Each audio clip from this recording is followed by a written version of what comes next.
What if Byzantium had never fallen? Constantinople falls on May 29, 1453.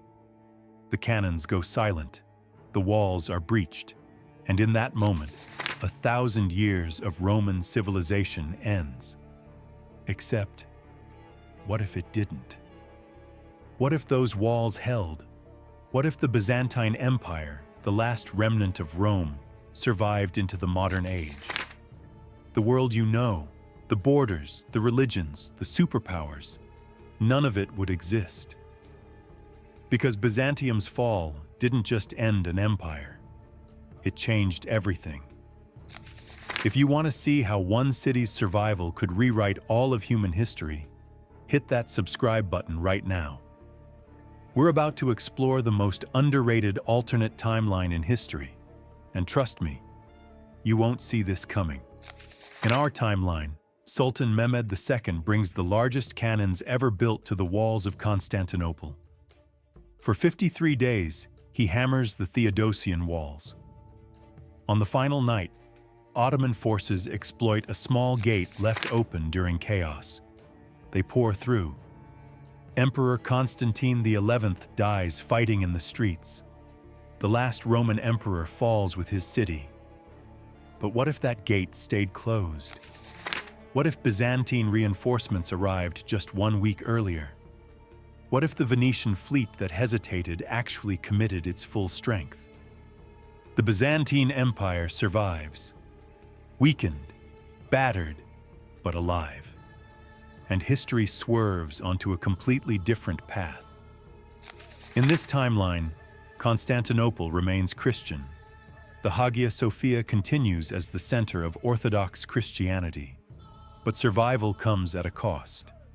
Byzantium is now a client state, tributary to the Ottomans in everything but name. The empire is reduced to the city itself and a handful of surrounding territories. Yet Constantinople's survival changes the Ottoman trajectory immediately. Without the symbolic victory of conquering the Queen of Cities, Mehmed II's legitimacy is questioned. Ottoman expansion into Europe slows. The momentum that historically carried them to the gates of Vienna is interrupted. Meanwhile, the Byzantine court becomes a haven for Greek scholars, artists, and philosophers who, in our timeline, fled westward and sparked the Italian Renaissance. Now they stay. Constantinople becomes the intellectual capital of the Eastern Mediterranean. The printing press, arriving in the 1460s, is embraced by Byzantine scholars. Classical texts are preserved, translated, and disseminated from the source. By the early 16th century, Byzantium has evolved into something unique, a commercially powerful city-state, orthodox in faith, Greek in culture, but pragmatic in politics. It plays the Ottomans against emerging European powers. The Protestant Reformation still occurs in 1517. But now there's a third major Christian power in play. Byzantium positions itself as the defender of original Christianity, criticizing both Catholic papal authority and Protestant fragmentation. Orthodox Christianity gains prestige and influence it never achieved historically.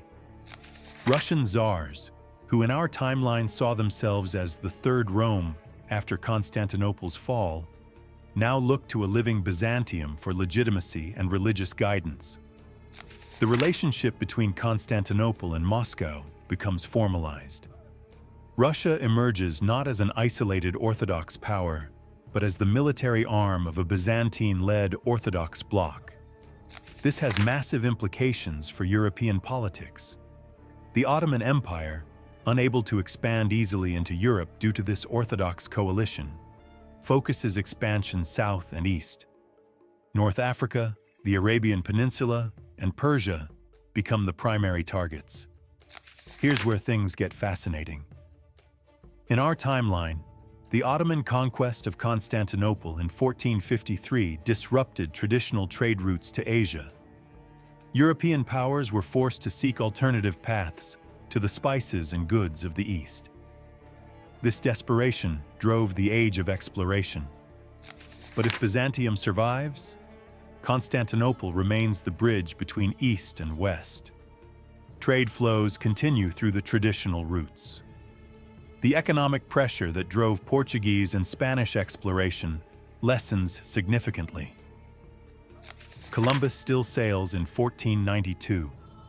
The Americas are still discovered, but the urgency and investment in these expeditions is reduced. European colonization of the New World proceeds more slowly. Indigenous civilizations have more time to develop, adapt, and potentially resist European diseases and conquest more effectively. Meanwhile, Byzantine merchants dominate Mediterranean trade. The wealth flowing through Constantinople rivals Venice and Genoa. The city becomes a financial powerhouse, developing banking systems and commercial networks that historically emerged in Renaissance Italy. By the 17th century, the Ottoman Empire in this timeline looks fundamentally different. Unable to project power into Europe as effectively and facing a strengthened Orthodox coalition, the Ottomans transform. They become a more administratively sophisticated state, borrowing bureaucratic techniques from both Byzantium and Persia. The devshirme system, taking Christian boys to train as janissaries, is phased out earlier. The empire becomes more stable but less militarily dynamic. Rather than constant expansion, the Ottomans focus on consolidating their holdings and developing trade. Crucially, the symbolic importance of conquering Constantinople continues to haunt Ottoman rulers. Several attempts are made over the centuries. Each failure reinforces Byzantine prestige and Ottoman frustration. By the 18th century, the global balance of power is radically different. Western Europe, without the same urgency to circumvent Ottoman-controlled trade routes, develops differently. The Industrial Revolution still occurs, likely in Britain, but European colonial empires are less extensive. Russia, aligned with Byzantium, becomes a Mediterranean as well as a northern power. The Crimean War, the Eastern Question, the entire diplomatic crisis of the 19th century revolving around the sick man of Europe, none of it happens.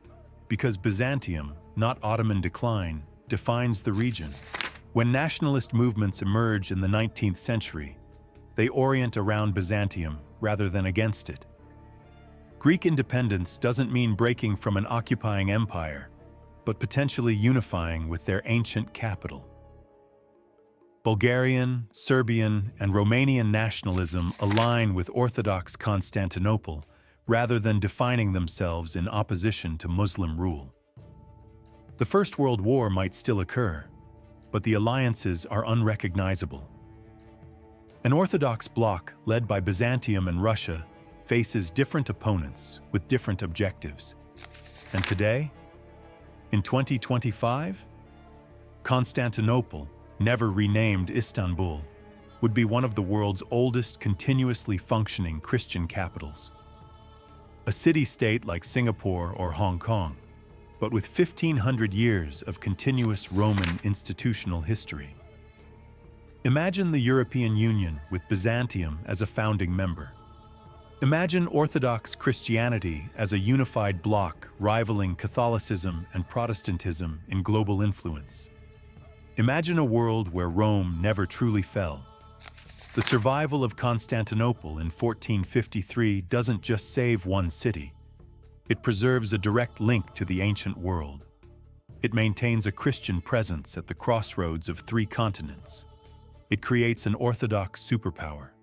It slows European colonial expansion. It reshapes the entire trajectory of the modern world. Every border in Eastern Europe changes. Every religious conflict shifts. Every trade route, every alliance, every war is different. One city, one battle, everything. Now I want to hear from you. If Byzantium had survived, do you think it would be a force for stability or just another fading empire clinging to the past? Would we be better off? Would Orthodox Christianity be more influential than Islam in the Middle East today? Drop your thoughts in the comments below. And if this made you see history differently, share this video with someone who needs to know that the fall of Constantinople changed their entire world. Because it did.